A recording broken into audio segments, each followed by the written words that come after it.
Government Office of Accountability says the president may have broken the law by freezing aid to Ukraine, and then the Warren-Sanders feud is, of course, raising some concerns. And the Koch Network could target roughly 200 races in the 2020 election. Joining us to weigh in on all of this is the Hill's editor-in-chief, Bob Cusack. He joins us now with a debrief. Great to see you, sir. Good morning. All right, so what is the latest in impeachment and Ukraine? What new have we learned? All of that. Well, the GAO report is very good for Democrats. That is something that they were hailing yesterday, and you're going to hear that, I think, certainly during the trial. An interesting thing about the trial that we recently tackled is, there's been, the whole controversy on witnesses. And the conventional wisdom is that Democrats need 4 Republicans. Well, they may only need 3 because there's a dispute on whether, it's amazing, we're going into impeachment, and there's a dispute over whether, what if it's a tie? Who does Roberts cast a tie-breaking vote? What about the vice president? Well, no, in this situation, it's Roberts. Or Roberts may choose not to cast a tie-breaking vote and say, oh, no, you don't get a majority, it fails. Now, in Johnson's impeachment a long time ago, the Chief Justice at that point did cast a tie-breaking vote. So, they may not need a 4th, and Justice Roberts could just be a ceremonial role, or it could be a very important role. Given the way he's governed the court, I find it very difficult to think that he would actually cast a vote. He doesn't want to insert himself. He is one of the, his role, his view of the court is we cannot be a political institution, especially in the post-Kavanaugh Though age. Either way, and I agree with that point, but either way, he's going to take heat. You should cast a tie-breaking vote. Oh, no, you can't cast a tie-breaking vote. But I do, he could be viewed as more political, and we know that he likes to say, we like to call balls and strikes, and not to have the court politicized. But, everything nowadays is. But if it's actually a tie and he doesn't cast a tie-breaking vote, what happens? It fails. It fails. Yes. You got to have a majority. So it's a zero-sum game here, Yes, exactly. That's the question then about these witnesses. So what are the witnesses that the Democrats want? And then would Republicans realistically allow, like, a John Bolton to be called? If John Bolton's going up, Hunter Biden is going up on that. Yes. Listen, I don't think Mitch McConnell wants John Bolton or Hunter Biden. Right. I think the Hunter Biden is kind of a threat where he's saying, listen, you want John Bolton, and that's who they want. That's their number one, and he's willing to testify. He's saying, well, then Hunter Biden. And then so it's up to Democrats. And do you think they're going to get a deal in this partisan time? Mitch McConnell and Chuck Schumer aren't even talking about any kind of bipartisan rules. And where are the Republican senators, the swing Republican senators, in terms of whether they would vote for Bolton? Well, Collins yesterday said she would likely vote for witnesses, okay? But it's likely. Which way? What does that mean? Are you yes or no at this point? It's really cut and dry. It's not like you have to review a bill. You have Romney, you have Murkowski, you have Collins. A new poll says she is actually less popular than Mitch McConnell. Least popular senator in the entire country. Which is incredible because when you looked at her ratings years ago, very high, and she's up for re-election. Is that in her own home state? Yes. Yeah. Okay. And McConnell's number 2. McConnell's 2.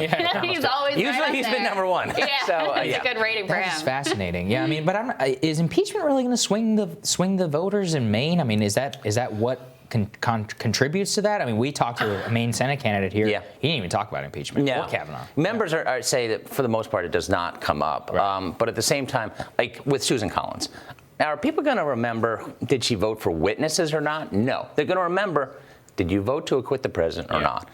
And I think, Rand Paul has made the prediction, well, there's going to be no Republicans who vote against the president in this trial in the Senate.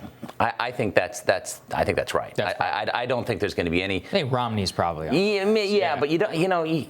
Who's going to be the first one? Because there were 0 in the House. Yeah. Right, and if you're the only one, you're really hanging out. Will Hurd had more concerns, so to speak, than Mitt Romney did, and he still didn't vote for it. Nope. Yeah, there you go. All right, let's talk about Warren Sanders, her attack on him, the way that all played out on the debate. Now some on the left are concerned. What are we reporting? Well, they should be. I can't stop watching that exchange between Warren and Sanders. It's just riveting. And a lot of people saying, well, listen, Warren knew that this was going to cause some news and there might be a hot mic, but regardless, the visual, which we had before, the words, this is a big problem. I think it hurts both candidates, honestly, because Warren came out with this big claim or leaked it apparently, and then confirmed it, and then she went right to Sanders, and then then they almost got into this fight. And Sanders also yesterday in the halls of the Senate was saying, we haven't talked and didn't want to talk about it. This is going to linger. I think this is one of the biggest things in this race, and it's not going to go away. And I think the reason why, I was saying this to Crystal earlier, it's not about the feud itself. It's the fact that a week ago, what were we all talking about? Iraq, right? And Joe Biden. And Joe Biden. Yes. John Kerry had to go out on Face the Nation to defend Joe Biden's record on Iraq. The entire media, I mean, even CNN was digging up, fact checks, Joe Biden is misrepresenting his thing on the Iraq war. That ain't there anymore. And that, I think, is the biggest blow, so to speak, to the Sanders campaign. Not this feud, but that their attack, which was working, is now kind of been derailed. Yeah, and I think it took away also from another subpar performance from Joe Biden in the debate. He was not crisp. In the last debate, he was. That was his best one. Crisper. Yes, crisper, I would say. But we're not, really talking about that. The Warren-Sanders fight, which, there's not, I would think that it would be in their best interest to bury the hatchet, but they are so personally involved in this because, I think the truth could be somewhere in the middle. Sanders said something, it was taken one way by Warren, and he didn't mean it that way, or whatever, but we'll never know. Well, and the reality She's not giving him any charities. I mean, and the reality is that for voters, what's relevant to their lives is certainly not what was said in a room privately between these two people a year ago. I mean, it's interesting. We've gotten the first now post-debate polls, and all the predictions were, Sanders going to take a hit for this. It's going to be good for Warren. She won the debate, et cetera, et cetera. At least the first two polls that came out have him winning and surging and her falling off. Yeah, and I think, there is a kind of a Trump effect with Bernie supporters. I think they're with him no matter what. But Warren, why did Warren surge in this race when she did? Because of policy, because I've got a plan for that. And I think that's what she's got to go back to. And she had this positive, optimistic I'm not going to go after my candidates. I'm the unity candidate. I can bring together the revolutionaries and the establishment. That only lasts for so long, Crystal. That particular didn't work for all candidates, because it gets so close and then it always gets nasty. So then you got this interesting story about the Koch Network. They're going to say they're going to target 200 races. They have kind of just been this strange anomaly in the Trump age, right? Because they're diametrically opposed to Trump, but are backing all these GOP races, and they're throwing a whole lot of money. What are we seeing here? Yeah, they're going to get heavily involved in, and they've already endorsed some candidates, Cory Gardner in Colorado. So they're going to focus on House and Senate races. And really the betting money is that the House is going to be staying in Democratic hands. You never know. The campaign chief Tom Emmer was saying this week that it's going to flip because of impeachment.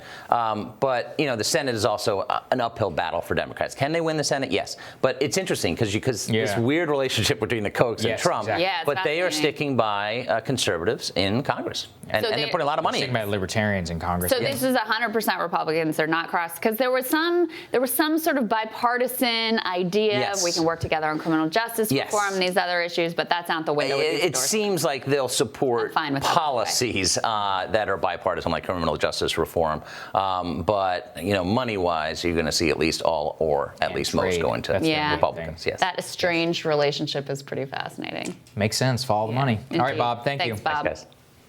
Next on Rising, Congressman Ro Khanna. He explains why he's consistently called for restriction of war powers and more. That's when Rising continues.